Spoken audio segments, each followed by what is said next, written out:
할렐루야.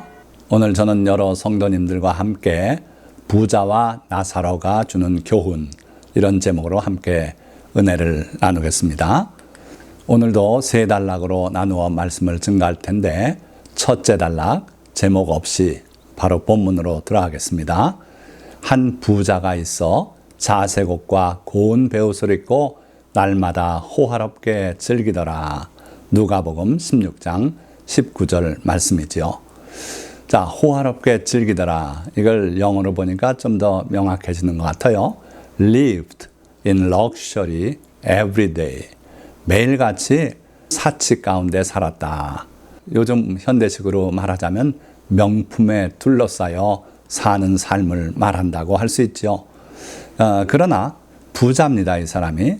원래 많은 재산이 있어요. 부모에게 상속을 많이 받았든지 또는 급작스럽게 떼부자가 되었든지 어쨌든 부자예요. 근데 부자가 자색 옷을 입고 고운 베옷을 입고 날마다 사치로운 그런 삶을 산다고 해서 큰 문제가 되겠습니까? 그런데 무엇이 문제인지는 바로 그 다음 절이 우리에게 일러주고 있어요. 그런데 나사로라 이름하는 한 거지가 헌데투성이로 그의 대문 앞에 버려진 채 그 부자의 상에서 떨어지는 것으로 배불리려 하며 심지어 개들이 와서 그 헌데를 핥더라. 자, 이래서 문제가 되는 거예요. 이 거지가 저 어디 산골짜기에서 이름 없이 살다가 사라지면 이 부자에게는 어쩌면 큰 문제가 없었을지 몰라요. 그러나 그의 대문 앞에 버려진 채 그랬는데 이게 또 누워서 그렇게 볼 수 있는 부분입니다.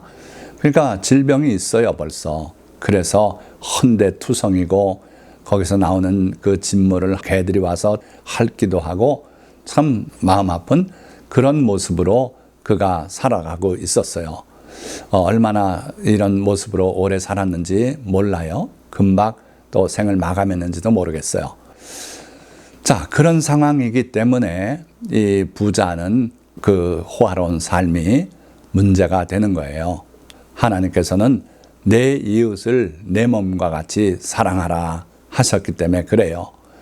자, 그래서 반지하 방에 살던 모녀가 극단 선택을 하면서 주인에게 편지를 남기고 가지 않았습니까? 그동안에 밀린 집세 죄송합니다, 주인에게. 그렇게 편지를 써놓고 세상을 떴지요. 이처럼 또 그 이후에도 그런 유사한 일들이 많이 생기고 있습니다. 또 최근에는 물사태로 반지하 방에 있다가 목숨을 잃은 그러한 분들이 또 보도되고 있고 그래요. 그러니까 바로 우리 주변에, 여기 성경은 대문 앞에라고 그렇게 명시했지만 우리 주위에 이러한 어려운 이웃들이 있고 그들이 그렇게 살다 도움을 받지 못하고 생을 마감하기도 하고 하는 그런 일이 있다면 그게 우리에게 죄가 되고 하나님 앞에 심판의 이유가 된다는 거예요. 자, 두 번째 단락입니다. 죽음 그리고 후회요. 자, 우리 삶이 땅에서의 삶으로 끝난다고 믿는다면 이건 극히 잘못된 생각 아닙니까? 그건 성도라고 할 수 없죠. 반드시 영원한 죽음 후의 삶이 또 있어요. 자, 22절 말씀 보니까 누가복음 16장 이에 그 거지가 죽어 천사들에게 받들려 아브라함의 품에 들어가고 부자도 죽어 장사되매. 자, 이 거지는요 죽었어요. 아까 말씀드린 것처럼 정말 형편없는 그 건강 상태로 누워서 구걸을 하고 있었는데 결국은 생을 마감했어요. 어쩌면 그에게는 일찍 생을 마감하는 게 더 괴로움이 덜한 삶이었을지 모르겠어요. 그러나 이 거지가 죽어서 장사됐단 말이 없어요. 제대로 매장되고 또는 사람들이 이웃이 와서 안타까워하고 애곡하고 그런 일이 없었어요. 제가 자랄 때 겨울철에는 그런 일들이 흔히 있었어요. 어제까지 돌아다니던 거지가 그 다음 추위가 지나가고 나니까 얼어 죽어 있고 이런 일들이 동네 주변에서 있었어요. 자, 이 거지도 그렇게 죽었고 아마도 그 당시로 말하면 거적대기로 덮어서 저 공동묘지에 갖다 내다 버렸을지 모르겠어요. 이 부자도 결국은 죽었어요. 이 거지보다 오래 살았을지 모릅니다. 몸에 좋다는 거 다 먹고 의사의 도움도 받고 그래서 호화로운 삶을 누리며 살았을지 모르겠어요. 그러나 오래 살아도 결국 죽고 땅의 삶을 마감할 수밖에 없어요. 자, 그 부자가 죽었을 때는 거지가 죽었을 때와는 영 다르지요. 장사가 호화롭게 성대하게 이루어졌을 거예요. 여러분들이 밑에 사진 2장, 왼쪽 사진은요, 연고자 없는 미국 뉴욕시에서 그 연고자 없는 시신들을 내다 매장하는 장면이에요. 그리고 오른쪽 사진은 요즘 그 동남아시아 쪽에서 이런 붐이 일고 있다는 보도를 봤어요. 부자들이 장례식을 엄청 호화롭게 한대요. 이 관이 금으로 저렇게 장식해서 이게 21만 7천 달러 미화로, 그러니까 우리 돈으로 하면 얼마 됩니까? 거의 3억 되는 그러한 관이에요. 자, 이렇게 해서 아마 이 부자도 이런 관에 담겨서 아주 아름답게 치장한 그런 무덤의 장례가 됐을지 모르겠어요. 자, 어쨌든 여기까지는 사실 땅의 삶입니다. 그래서 땅 위의 삶은요, 우리 눈에 보이는 내용으로 봐서는 이 부자는 아주 성공적인 삶을 살았고 이 거지 나사로는 아주 불행한 삶을 살고 잊혀지고 말았던 거지요. 그러나 이 부자는 이름이 뭔지 아십니까? 혹시? 이름이 남아있지 않아요. 하나님의 그 책에는 이 부자는 존재가 남겨져 있지 않아요. 땅의 삶을 살다가 사라지고 땅에 매장됐을 뿐이에요. 그러나 이 거지는 그 이름이 나사로라 하는 거지라고 그렇게 성경이 기록하고 있어요. 그러니까 그의 이름은 성경에 기록되었어요. 그의 삶은 무의미한 삶이 아니었고 하나님께서 기억하고 그를 구원하는 그런 삶이었던 거지요. 그래서요, 우리가 이 땅 위의 삶을 가볍게 여기는 분들이 있는데 그렇지 않습니다. 이 땅 위의 삶은 그 영원한 시간에 비하면 극히 짧은 시간이에요. 그리고 그게 무슨 의미가 있는가? 또 다 사는 게 뭐 그게 그거지. 그러나 그렇지 않아요. 왜냐하면 이 땅에서의 삶이 우리의 영원한 죽음 후의 삶을 결정짓는 삶이기 때문에 그래요. 그래서 여러분들은 여러분들의 이 땅 위에서의 삶을 소중하게 여기고 그 삶이 하나님을 영화롭게 하고 여러분들을 구원으로 이끌어가는 그런 삶이 되시기를 주님의 이름으로 축원드립니다. 자, 제가 이 거지, 나사로와 부자 이야기 읽을 때마다 사실은 풀리지 않는 숙제가 있었어요. 그 거지가 천사들에게 받들려 아브라함의 품에 들어갔다 분명히 말씀하셨는데 도대체 이 거지 나사로는 뭘 했는가? 구원받을 만한 그의 행적은 무엇인가? 어떤 믿음을 가졌는가? 성경은 전혀 기록하지 않고 있어요. 그래서 제가 내린 결론은 하나님의 은혜요, 하나님의 주권에 따른 구원이었구나. 하나님은 그걸 우리에게 설명하지 않고 계세요. 하나님께서 중요한 일을 하실 때 찬성 여부를 우리에게 물으신 적이 없어요. 하나님은 절대 주권자시기 때문에 그렇고 하나님은 지혜자시기 때문에 그래요. 그래서 하나님의 지혜와 주권으로 또 하나님의 은혜로 처리하는 일들이 많아요. 천지 창조하실 때도 누구에게 은언하고 그러고 하진 않았어요. 아담에게 물어봤습니까? 그렇지 않습니다. 천지 창조도 하나님의 주권으로 하셨고 하나님이 우리에게 십계명을 주시고 율법을 주실 때도 하나님의 주권으로 또 그거 자체가 하나님의 은혜예요. 우리가 바로 사는 것이 어떤 것인지를 알려주셨으니 은혜지요. 그리고 한 강도, 예수님의 십자가의 주변에 못 박혔던 한 강도가 받은 구원도 역시 은혜요 주권에 의한 것이다. 또 오늘 우리가 보고 있는 이 거지가 아브라함의 품에 안긴 것도 그렇고 또 우리 자신들의 죄를 사함받고 구원받는 것도 역시 하나님의 은혜요 주권이다. 자, 문제는 모든 사람이 이러한 은혜를 받게 되는가? 그렇지는 않다는 거예요. 그렇게 가르치는 그릇된 신학들이 있습니다만은 분명하게 여기 부자는 지옥으로 내려갔어요. 음부라고 표현되어 있죠.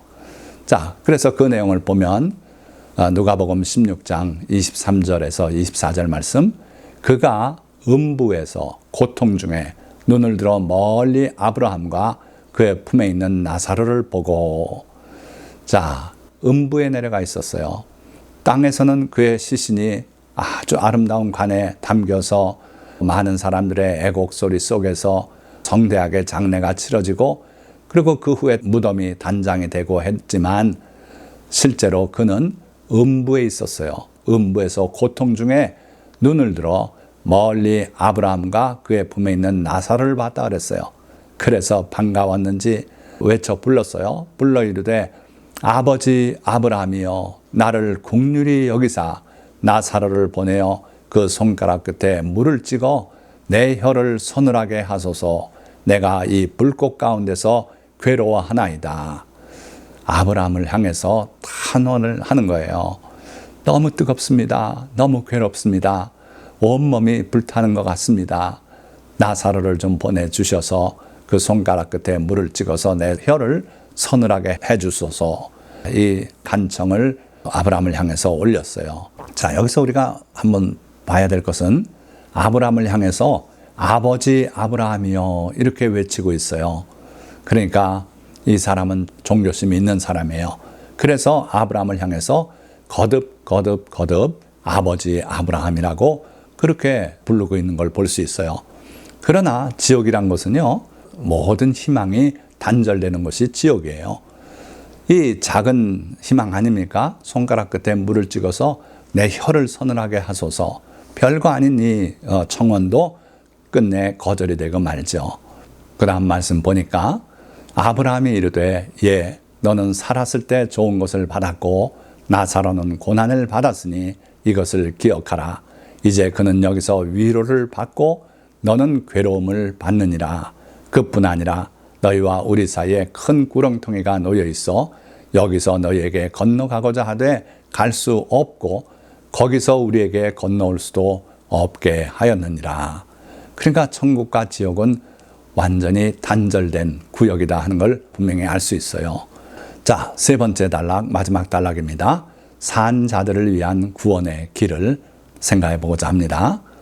자, 이 부자가 아브라함의 그러한 거절을 듣고 이해를 했어요. 그러나 거기서 포기할 수가 없었습니다. 뭐냐면 지금 저 땅에 살아있는 자기 5 형제가 떠올랐기 때문이에요. 자, 그래서 그러면 아버지요, 아브라함을 아버지라고 또 부르지 않습니까? 구하노니 나사로를 내 아버지의 집에 보내소서. 내 형제 5이 있으니 이 부자도 이렇게 6 형제로 자라났다는 거예요. 그리고 자기가 먼저 죽었고 5 형제가 남아있는데 그들에게 이 나사로를 보내서 증언하여 그들로 이 고통받는 곳에 오지 않게 하소서. 착한 마음을 가지고 있지 않습니까? 그러나 착한 마음으로는 천국 갈 수 있는 조건이 만족되질 않아요.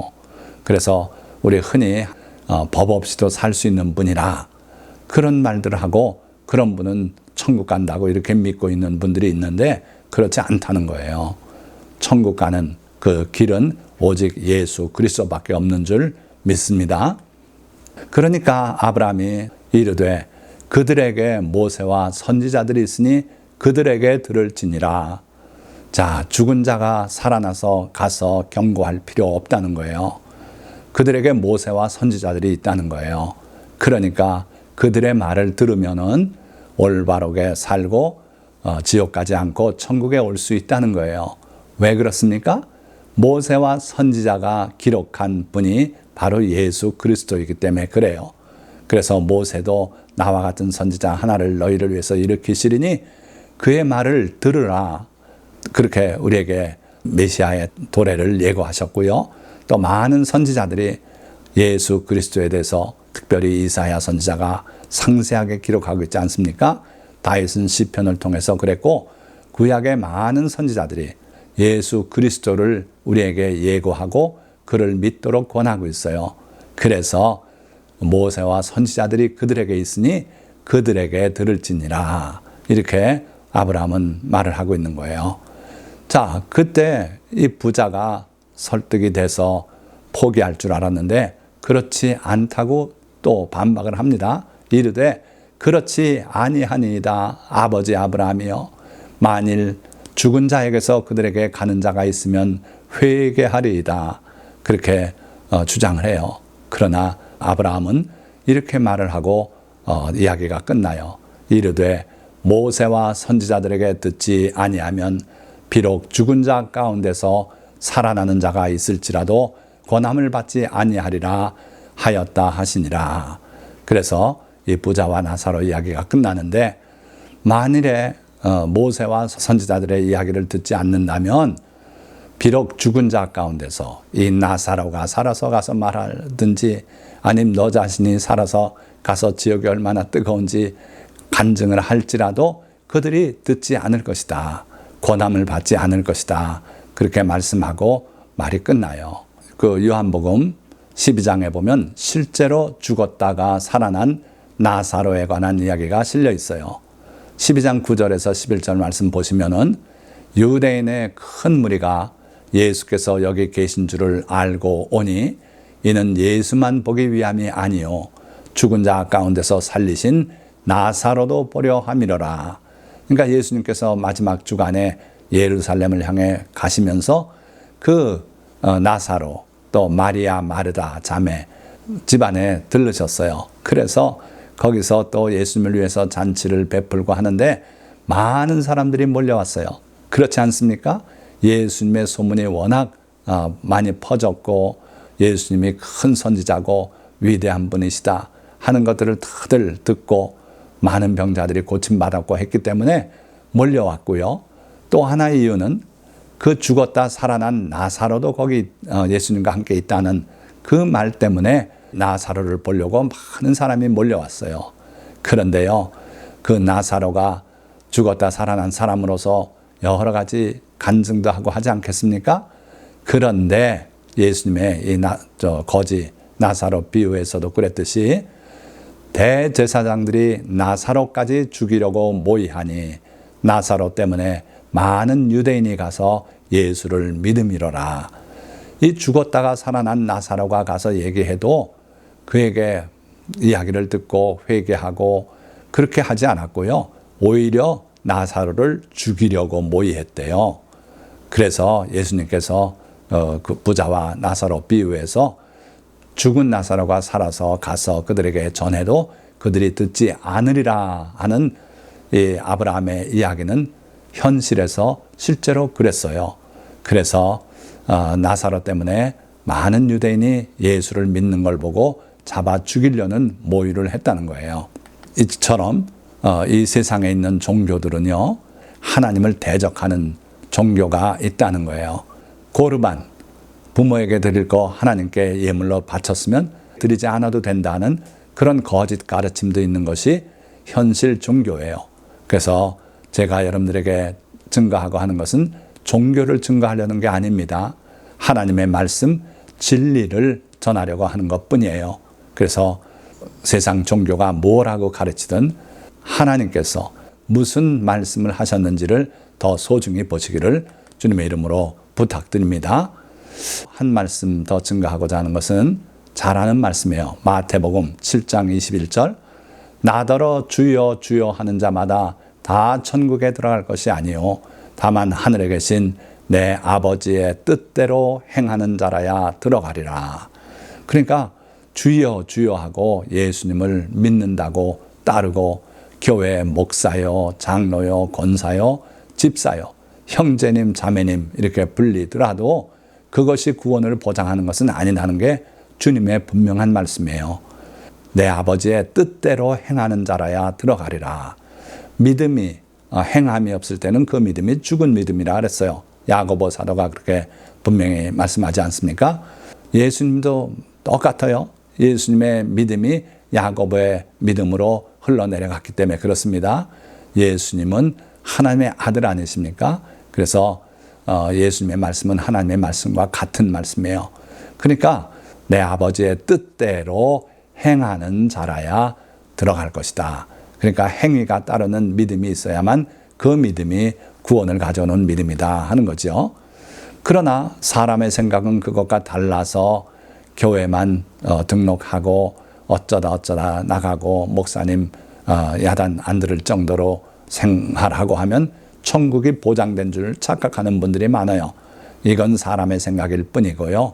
주님의 말씀은 그렇지 않다는 거예요. 또 하나님을 제한하려는 그릇된 신학도 많습니다. 그래서 하나님은 지극한 사랑이시기 때문에 한 사람도 지옥에 보낼 수가 없다. 만인을 다 구원한다. 이런 거짓된 신학으로 하나님을 제한하려는 그러한 일들이 교회 안에서 일어나고 있다 하는 거예요. 자, 마태복음 25장에 보면 아주 유명한 주님의 교훈이 나오죠. 임금이 와서 민족을 두 부류로 나누시겠다는 거예요. 그래서 양의 무리, 염소의 무리를 나누듯이 나누시겠다. 그런데 양들에게는 너희를 위해서 예비된 천국을 상속하라. 그러니까 이 양들이 묻지 않습니까? 무슨 이유십니까? 그러니까 내가 배고플 때 너희가 먹을 것을 주었고, 내가 헐벗었을 때 옷을 입혔고, 내가 병들었을 때 나를 살펴주었고, 내가 옥에 갇혔을 때 와 보았느니라. 그러니까 양의 무리가 우리가 언제 주님을 보고 그렇게 했습니까? 그러니까 주님께서는 여기 있는 지극히 작은 내 형제 한 사람에게 한 것이 곧 내게 한 것이니라. 그러니 천국을 상속하라. 자, 또 이쪽에 있는 염소 무리에게는 정반대의 말씀을 합니다. 너희를 위해서 예비된 영보를 받으라. 너희는 내가 배고플 때 먹을 걸 주지 아니하였고, 내가 헐벗었을 때 입히지 아니하였고, 옥에 갇혔을 때 와보지 아니하였다. 그러니까 우리가 언제 주님을 보고 그렇게 안 했습니까? 그러니까 여기 지극히 작은 자 하나에게 하지 아니한 것이 내게 하지 아니한 것이니라. 이렇게 분명히 말씀하시고요. 그들은 영벌에, 의인들, 양무리들은 영생에 들어가리라 하시니라. 자, 이 말씀이 예수님의 거의 마지막 교훈이에요. 그러니까 여기에 보면은 믿음에 관해서는 한 말씀도 없어요. 단지 이 어려운 자들을 돌봤는지 안 돌봤는지 그 행위로서 영생에 또는 영벌에 처하게 된다. 그런 교훈이죠. 행위로서 지극히 작은 자 하나에게 한 일이 예수님께 대해서 한 일이고, 지극히 작은 한 사람에게 하지 않은 것이 예수님께 하지 않은 것이라고 그렇게 주님은 보시겠다는 거예요. 그래서 우리가 예수님을 믿노라 하고 주여 주여 하고 주님을 따르고 교회에서 큰 역할을 감당하고 물론 해야 됩니다.